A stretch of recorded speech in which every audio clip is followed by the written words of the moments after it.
to my channel.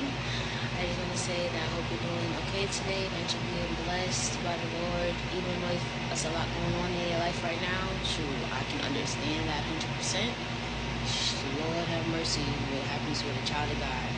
And I just say, I don't know what that was.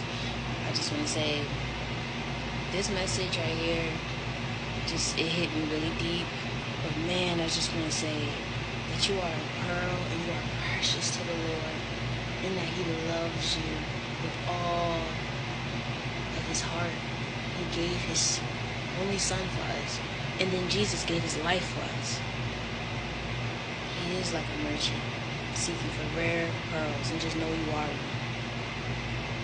I just want to say, I thank the Lord that you're here today, that you're doing okay and blessed.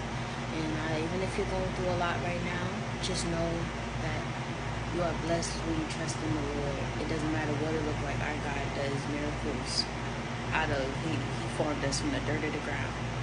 But I just want to say that I recorded a prior message, and it hit me like a ton of bricks. And I just had to surrender to the Lord real quick and just thank Him for all that He's done and does for us.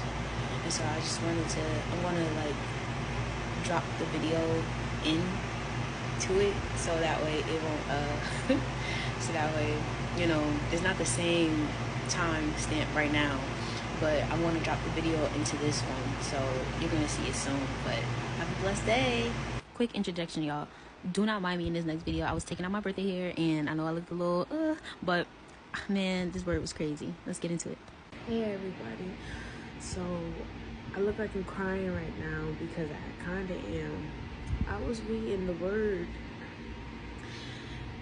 and what chapter is this? I'm in Matthew chapter 13 verse 45, which is the parable of the pearl of great value. Oh, Lord have mercy. When I read it first time, I couldn't understand it. It says, I understood, but I didn't understand it in this way. Why I started crying. It says and it says again, the kingdom of heaven is like a merchant in search of a fine pearls, who, on finding one pearl of great value, went and sold all that he had and bought it. So, the reason why I'm saying this, I need some Vaseline, I'm sorry. The reason why I'm saying this is because we serve a God that loves us so much. He loves us so much. All of His people. We are His chosen people. In Matthew chapter 13, verse 34 says, prophecies and parables, all these things Jesus said to the crowds in parables. Indeed, He said nothing to them without a parable. This was to fulfill what was spoken by the prophet. I will open my mouth in parables, and I will utter what has been hidden since the foundations of the world. So I read that to say, Jesus speaks in parables so that way let those who have ears hear and let those who have eyes see. And I just heard something, and I believe and I know it's the Holy Spirit. I was thinking the merchant with the pearls was us, trying to find a pearl, which is the kingdom of heaven, and sell everything you have. And it can go both ways, and sell everything you have, and for that one, which is the Lord, seek ye first the kingdom of heaven, and everything shall be added unto you. And it's so true. But sorry, I'm trying not to cry. I just felt this. It was so deep. It said the kingdom. Again, the kingdom of heaven is like a merchant in search of fine pearls. The kingdom of heaven is like a merchant in search of fine pearls. We are God's jewels. We are not what the enemy tells us that we are. We are not what our family says that we are. We are not what people tell us to say that we are. We are not the lies and the persecution that we get that comes up against us. We are not that. We are children of the Lord. When you know who you are and then you act like it. Even if I know I'm not perfect. I know you're not perfect. But the kingdom of heaven is like a merchant in search of fine pearls, who on finding one pearl of great value went out and sold all that he had and brought it. Jesus gave his life for us. He paid a debt that we couldn't pay. He paid for it. He bought it. He saved us from a fiery furnace that's going to go forever. And so that's why I say get right with him, because he loves you so much. He gave it all. He gave it down to his very own life. 100% God, 100% human. His mother had to watch what they did to him. His brothers had to watch what they did to him. It's no different from George Foreman. It's no different from Breonna Taylor. But it was worse because it was God and he was perfect, and he was that they tried to find fault or something that there was no fault in. But his mission was to stay obedient to the Father in heaven. His mission was to come here and save us and be the last sacrifice of God. When he told those people, when he stood and he did what he did in his Father's house, and he told them, don't stop selling stuff in my house, stop disrespecting my Father's house, like you brutal vipers, you den of thieves. And he said, no more animals shall pass through this gate. No more sacrificial animals shall pass through this gate. His word moved on this earth because he was supposed to be the last sacrifice. He's the last lamb that was sacrificed to God.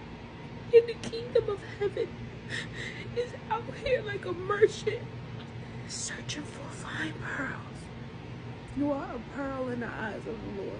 And I find it crazy because last night I was watching Greenleaf. Don't ask me why. I was watching Greenleaf. And for the cotillion part, the grandmother started talking to her grandbabies about how pearls are formed. And it's due to a pesticide or a parasite or something that comes into the pearl. And then it creates this type of, protective agent. And I don't know, I didn't finish watching it yet, but how pearls are formed. And then the next day he's talking to me about pearls, and that's one of my favorite words when I'm freestyling is pearls. You are a pearl to the Lord. You are a precious jewel that he came and gave his life up. His life is in the blood. And he gave his life for you. Because he said he's coming at the end of the age. And we don't know when that is. But when he comes to collect his harvest, at the end of the age, you want to be going into his barn house. And not the fiery furnace. And so I say just try to have a relationship with the Lord. Even if you don't understand, keep seeking him. I didn't understand for a long time. Keep seeking him. Just keep seeking him. Seek and you shall find. Knock and the door shall be open unto you. And it's true. It's very true. And you are blessed when God reproves you. And you think you're going through punishment and it's the Lord bringing you through to something else. And he's showing you all the snakes in your grass. He's showing you all the decisions, the bad decisions that you made, but also the right ones. And where you are today, just count it joy when the storm comes. Because that is a moment that you will raise your cry up to the Lord. You will raise your cry, your plea, and take your plea and your petition to his throne room. And watch and see how he moves. Jesus died for us to be able to even go to the Father's throne room and ask for help and call upon his name. This new room I'm in, this big old bed, this room is big, it's beautiful. It's because I called upon him when the devil tried to come take our old place, which was way smaller than this. But what do God do? He said, count it joy, because in the test, stay faithful. So I say stay faithful, guys. I'm not perfect. I'm not at all. The only person perfect is Jesus. And it hit me like a ton of bricks just to tell you that he loves you. And the kingdom of heaven is seeking you out. And so if you see this video, this is not by accident. This is not by choice.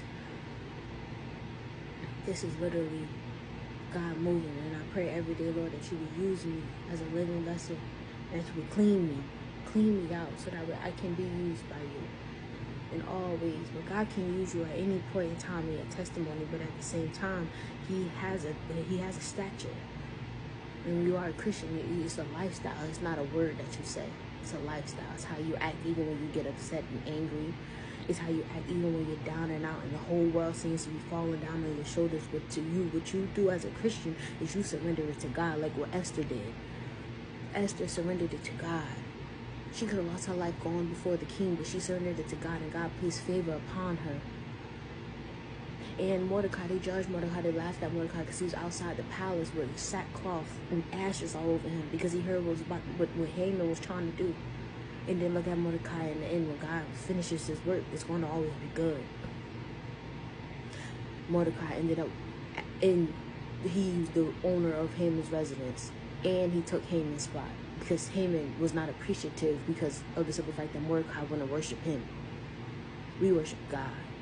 And so don't feel no type of way when the devil tries to come along your path to say, oh, you're supposed to be doing this, or worshiping money, cars, clothes, fame, people pleasing, letting people walk all over you, let people talk to you any type of way, and just because they're older than you, or just because they're older than you, they could talk to you any type of way. No. When you follow the Lord, there are statutes that comes behind that. And if they're not in line with that, then you respectfully pray for your enemies, bless those who persecute you. Pray for your enemies and bless those who persecute you. I'm working. See, I'm not perfect. I'm working. But just know God got you. God got you. He got all of us. But if we choose to want to be God, and like he said in the parable of the weeds and the wickets, he said, the one who sows the good seed is the Son of Man. The field is the world. The good seed is the sons of the kingdom. And the weeds are the sons of the evil one. And the enemy who sowed them is the devil. The harvest is in the end of age, and the reapers are angels. Just as weeds are gathered and burned with fire, so will it be at the end of the age. No more age. Everything is eternal with God. Right now we're on a time clock, which is time. Time is the age. Like dawn, the age of the dawn of the dinosaurs. I don't know. Or the monkey dawn of the, I don't know. But at the end of the age, it's gonna get real. And y'all want to be right and be called up and want to be collected by an angel and not by the other angel to take you to the fire, you know? Then it says, the Son of Man will send his angels, and they will gather out all,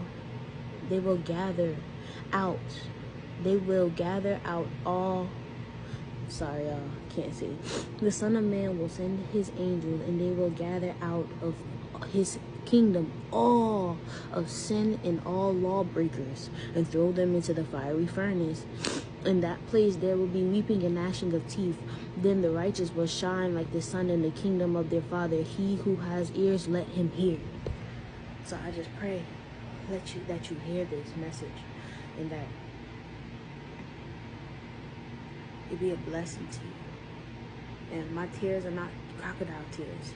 I literally sitting here, man, I'm taking my birthday hair out. My hair looking a little off. You know what I'm saying? A lot of my videos, I just be crying, and just because when you're with the Lord, all of this vanity of the world goes away. And that's why I say, you seek first the kingdom of heaven, everything shall be added on to you, because your desires of your heart change when you start to learn who God is. So just know that he loves you. He wants to reprove you. Search up reprove. What does reprove mean in the Bible? I had to, because My life is crazy, and I didn't realize what reprove really meant. And sometimes it's not comfortable. Following God does not mean comfortability, and I'm learning that the hard way. But I also submitted now, so I'm seeing it the easy way. It does not come easy sometimes. Sometimes it do. But God is sending covering in certain seasons.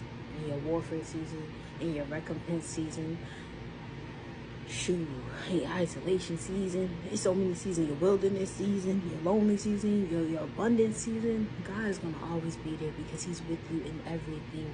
He said he'll never leave nor forsake. So just trust him that you have a good God. You serve a good God. And as long as the Lord lives, goodness shall follow me and be my portion. And the inheritance of the Lord shall be my portion for all of my days. And just keep saying that to yourself. Declare and decree words of love and his truth over you to change your mind of what the devil done said to you your whole life. You hear me? And just know that you are a pearl of the Lord. So act like it. So even if you feel like you're being overlooked or hidden or no one sees your beauty, God sees your beauty. He's not letting nobody see your beauty or your handsomeness until it's time. Because people around you, they didn't want you to even have that. They didn't want you. I don't know who I'm talking to right now. I don't know who I'm talking to right now. They didn't want you to have nothing. They wanted you to be alone in a room full of people. They wanted you to feel isolated. Even when you are the one when you're everyone's top pick, but they all act like you're not. It's okay. Jesus was the top pick, and he had the whole Sanhedrin, heresies, Pharisees, Sadducees, all of them hating on him and trying to kill him because they can't be him. They can't do what he do. Nicodemus even he had to humble himself. He said only God could save Mary Magdalene. And what God did came. God came and God did. Yes, he did, and yes, he will. He will always. So let me stop talking. I ain't mean for this message to be this long. I love you guys. Be blessed, stay safe, and just know that as long as the Lord lives, just claim goodness will be your portion. In Jesus' name, pray, amen.